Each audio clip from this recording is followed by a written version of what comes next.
i7 ગુજરાતનો અવાજ। નમસ્કાર દર્શક મિત્રો, i7 ન્યૂઝ ગુજરાતીની સાથે હું છું આપની સાથે પાયલ બામભણિયા। તો જોઈએ આજના મહત્વના સમાચાર।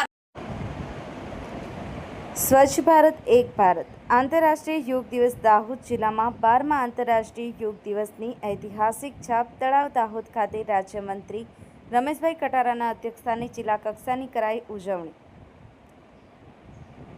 આ પ્રસંગે રાજ્યમંત્રી શ્રી રમેશભાઈ કટારાએ પ્રાસંગિક ઉદ્બોધન આપતા કહ્યું હતું કે યોગ એ આપણા ઋષિમુનિઓએ આપેલ એક એવી અનન્ય ભેટ છે જે આપણા શારીરિક અને માનસિક શાંતિ આપવાની સાથે આરોગ્ય, સ્વાસ્થ્ય, તંદુરસ્તી તેમજ આંતરિક વિકાસ માટે અત્યંત જરૂરી છે, જેમાં વ્યક્તિગત વિકાસ પણ થાય છે।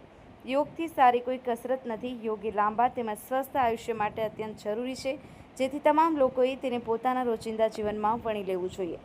જિલ્લા કક્ષાએ યોજાયેલા કાર્યક્રમમાં દાહોદ પ્રાંત અધિકારી શ્રી મિલિંદ દવે, દાહોદ મામલતદાર શ્રી, નગરપાલિકા ચીફ ઓફિસર શ્રી, જિલ્લા રમતગમત અધિકારી શ્રી, જિલ્લા યુવા વિકાસ અધિકારી, ચાઇલ્ડ હેલ્પલાઇન ટીમ સહિત વહીવટી તંત્રના અન્ય અધિકારીશ્રીઓ અને કર્મચારીશ્રીઓ જોડાયા હતા।